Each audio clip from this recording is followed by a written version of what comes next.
Welcome, everyone. HBIC and Bologna. We're back in the Bourbon Bums Cantina, and we got a great Bourbon Bums video for today. It's the brand new 2024 Michters Legacy Series, Bombergers and Shenks. We're very happy to get our hands on these pretty early in the process for Illinois. Yeah, I'm very excited, very happy we were able to get these.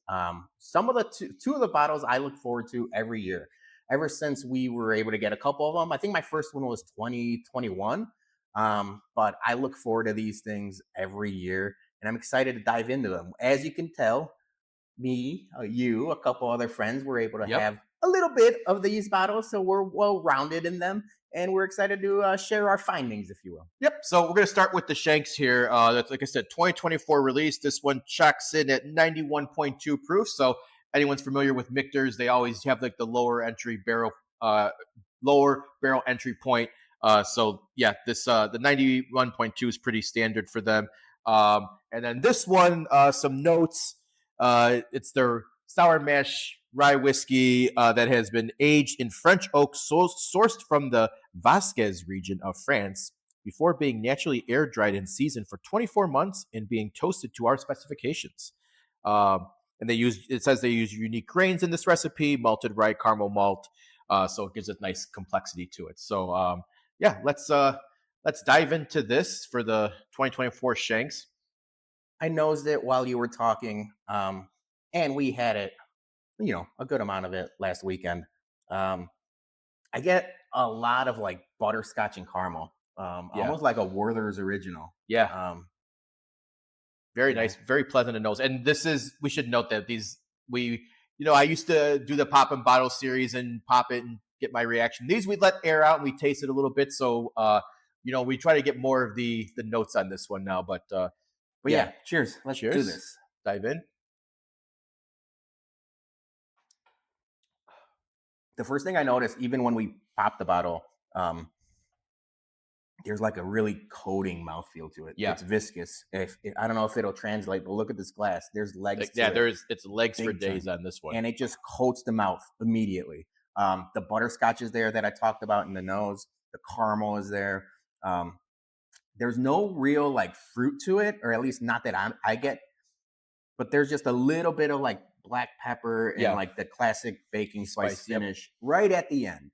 At 91.5 proof, it's not going to burn the mouth. It's not going to blow out your palate.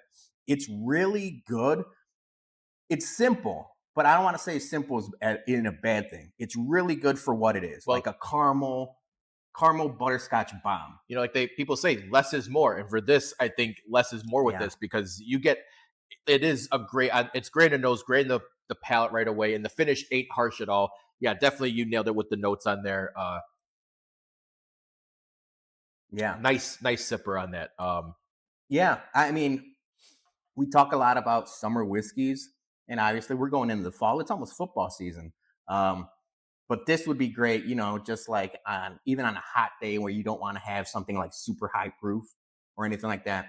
This would be amazing. Yeah. So if I'm grading it right off the bat, it's solid B+ for me, I would think. Yeah, I would go as high as an A- because, like I mentioned, it's not like super complex, but it's good for what it is.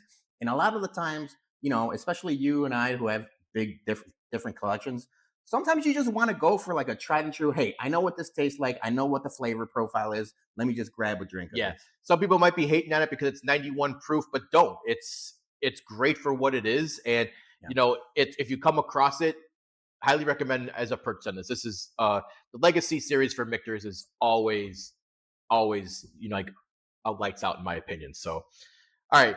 Let's get to the Bombergers now. So this one comes in higher for Michters. This one is actually like their barrel strength. It's 108 proof. So that comes in really for them. That's for them. You never see a Michters venture any higher than really like 110 or so. You're not going to find some crazy barrel proof. I have a Fort Nelson here, and that's 109 proof. So this is a barrel your own, and that's 109. So even like the barrel strength rise or 111. So it's up there. You won't see much more than like one. I've never seen anything higher than 111. I think that's the highest. You probably maybe a rare barrel 112, 113, but Probably not any more than that. Yeah. So some notes on this one. They age this in Chinkopin. Chinkapin? Chinkapin. There we go. Chinkapin. Chinkapin. Oak. The Chinkapin oak was naturally air dried, seasoned for 3 years before being toasted and charred to our exact specifications. This year's release also includes bourbon malted with malted rye in the recipe. Okay, so we got a nice bourbon with some malted rye in there as well. So does that mean it's a 4-grain? I didn't really look it up beforehand. But if we're talking, it's a,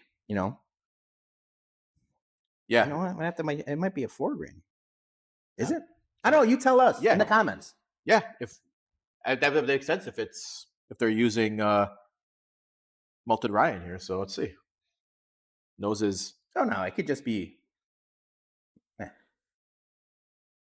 be just regular 3. So for as much as we talked about the Shenks being like I don't want to call it a one-hit wonder, but like a really less complex. This is complex. Yeah, like there's a lot going on here. There is that, like, I don't know if it's a Chinkapin oak or not, but you do smell it. It's a lot oakier than this. definitely. Baking spices. There's like a marmalade or like a jam. What would you? Yeah, I get maple on here on the nose. Definitely dark fruit on there too. Yeah, jammy. Yeah, there's like a dark fruity jammy note to it. It translates to the palate as well. Not as viscous though.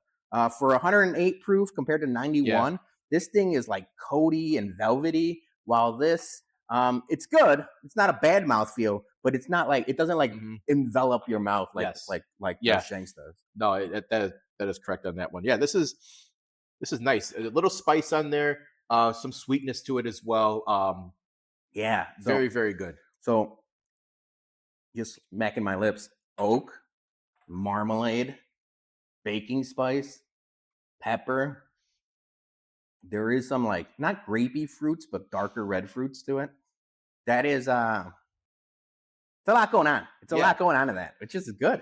So our next step in the process, which we're not going to do today, but we're going to have to do like a like a blind between the 22, 23, 24s for each of these and see. I'm in for because that. like they do. We did talk to a friend of ours from Michters, and they mentioned that the recipe stays pretty much the same, but there is different variations throughout each year's release. So I'm excited to compare these to the last couple and see what we would expect, if this is going to be as oaky or this is going to be as spicy as some of the other ones. Yeah, and it's interesting because since we were able to grab them, like I mentioned, 2021-ish, like I flip-flop. Like a lot of people are like, oh, I'm a Shenks guy or girl. Oh, I'm a Bombergers. I really do flip-flop year in and year out. And this year was probably the toughest for me to choose. Yes. So we graded this one. I said A-. I'm going A- as well for this. Yeah, I think so too. I definitely like the this year's Bombergers more than I do the Shenks this year. I think that's definitely a proper rating for that as well. It's splitting hairs. I am gonna pick the Bombergers. I thought going into this driving here, I thought I was gonna like the Shenks more, remembering how I had it last week and then now doing it now live. I thought the Shenks, while simple, it was like, oh, it's everything I like, caramel, butterscotch. Yep. But there's a lot more going on to the Bombergers and the 108 proof. While I don't really consider myself like a proof whore, it's right at that wheelhouse. Yeah, where it's really good. I personally love around that 110 area. I think for me personally, anything between like 105 and like 112ish is like right in where I like to drink. And it's not blowing out your palate by any means, for it being like their barrel strength, basically. Right. It's not blowing out. The baking spice is there, but it's not like super spicy. It's not hot at all. Neither of them are ethanol-y. I mean, I don't expect the Shenks to be, but the 108 proof Bombergers, no ethanol to it as well. But yeah, very excited. Thank you to Michters. Thank you to Jason. Thank you to everyone involved. Really happy with both of these. Yep. And so for people watching in the Illinois area, these should be hitting the stores pretty soon. So keep your eyes out. Make sure you grab one. It is a higher allocated product to get. So, don't be upset if you miss out. But if you see one at a local bourbon bar or anything like that, get yourself a pour. They're worth it. But that's, yeah, I can't speak highly enough of this year's release. All right, so here we'll end on a question, and I've typically asked you these questions for most of our allocated reviews. What's the highest you're willing to pay on these? I'd probably go about like 150, 175. Yeah, I was thinking close to 180 for each. Mm-hmm. Obviously, if I see them for 150, I'd probably be buying them. But yeah, it's something where I'd be willing to pay a little more than MSRP for them. Yep, that's 100% agree. All right, so that's our latest Bourbon Bums review. Once again, thanks for joining us. Thanks for anyone who commented along. And HBIC Bologna, we'll be back very soon. Cheers. Cheers.